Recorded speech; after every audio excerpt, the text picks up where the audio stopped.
Magandang umaga mga kapugo. Ako si Adi. Nandito tayo sa Sir Pugo TV. Pag-uusapan natin ay siyempre laging negosyo. Ito sa channel ko, puro negosyo lang yung ginagawa ko. Pero sa 10 years kong pagninegosyo, lahat yun lumalagapak.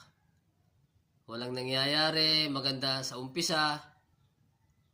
Masaya ka kasi kumikita ka pero pagdating ng ilang taon, nawawala, naglalaho dahil may mga factors pala na hindi ko alam, na hindi ko na-considera sa aking pagninegosyo. Hindi lahat kayang magnegosyo, pero swerte ka pag nakapag-umpisa ka ng pagninegosyo. Ito yung mga factors na dapat mo munang masagot kung ito ba ay kailangan kong palakasin dahil mahina ako dito, o ito yung aking strength na ito, kayang-kaya ko ito, malakas talaga ako dito. Kailangan mo din consider bago ka magtayo ng negosyo. At pag ito, naumpisahan mo, baka yung business natin ay gumanda. Ngayon, nag-uumpisa ulit ako na sa negosyo. Kino-consider ko na ito kung ano ba to, strength or weakness ko na kailangan ko palakasin. Unang factors, dapat passionate ka. Passion. Ano ba, kahit hindi ka kumikita, kahit wala nangyayari sa ginagawa mo, pero gusto mo yung ginagawa mo, dahil nga passionate ka doon, tuloy-tuloy lang, nalalaman mo yung nangyayari. Kaysa sa umpisa, oo gusto ko pero tumigil agad ako. Dahil nga hindi kumikita. Pero kung passionate ka sa ginagawa mo, go, dire-diretso, walang kita, walang improvement. Pero dire-diretso mo kasi nga gusto mo yung ginagawa mo, mag-i-improve yan. At gaganda yung negosyo mo. Pangalawang factors, yung iyong goal orientation. Kapag ba nalalagay ka sa alanganin, kaya mo bang i-handle? Nagagawa mo bang kumalma? At humanap ng sagot sa mga nagiging problema mo? Malakas ka ba doon o kailangan mong palakasin? Baka, siyempre, yung factors to, kailangan mo talaga masagot para yung negosyo mo ay magtuloy-tuloy. Kumanda na din. Hindi kasi basta-basta yung pagninegosyo. Pangatlo, taking risk. Walang safe na business, alam natin yan. Nung pandemic, lahat yan bagsak. Diba? Kaya walang safe na business. Pwede kang bumagsak, pwede kang umangat. Yan ang business. Kung hindi mo gagawin, ay di wala. Pag nag-take ka ng risk, baka may sagot. Diba? Yan, mga factors na yan. Yan ba sa iyo? Yung taking risk by strength mo o kailangan mong improve? Ability to handle stress. Kaya mo bang may stress? Baka konting stress pa sa business mo, umayaw ka na. Siyempre, kailangan natin laging ma-handle yung ating nararamdaman. Sa business, lahat papasok sa iyo yan. May stress ka talaga. Lalo na pagka financial na yan. Talagang manlulumo ka pag nalugi ka. Kailangan mong ma-handle yan. Ano ba, masasagot mo ba ito na strength mo o kailangan mo talaga siyang palakasin? Weakness mo ba yon?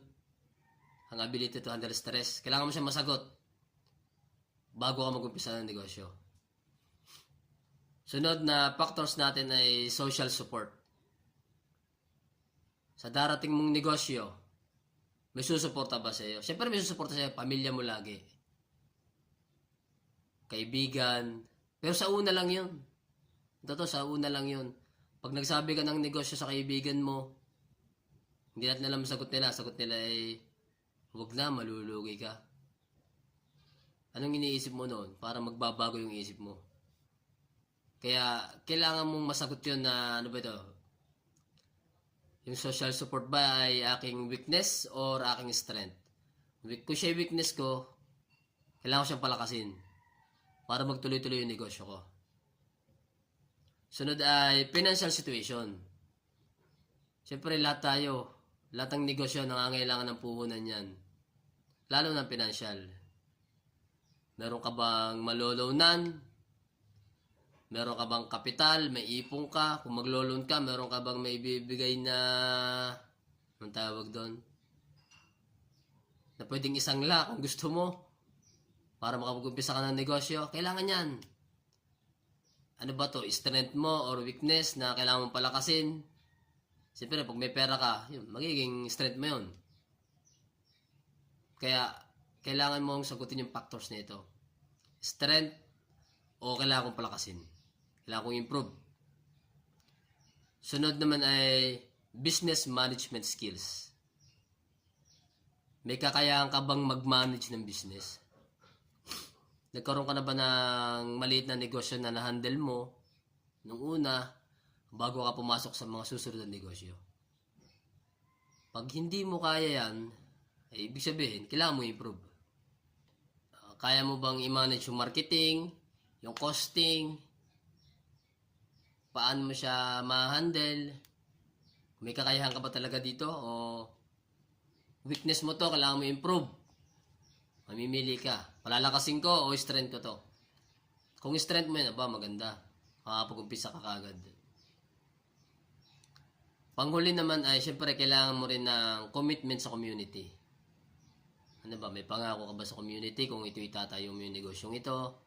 Kaya ako to napili dahil magiging committed ako sa community. Mga ganon, yan.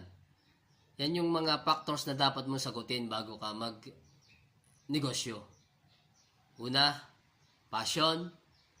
Pangalawa, goal orientation. Pangatlo, taking risk. Sunod, ability to handle stress. Sunod, social support. Sunod, financial support. Business management skills. At commitment to the community. Yan, kailangan mo siya masagot kung strength or weakness mo siya. Kung weakness mo siya, di kailangan mo siyang improve. Yun lang. Salamat. Sana may natutunan kayo sa video ito. Kasi nga, siyempre, negosyante tayo. Kailangan natin magtulungan. Thank you.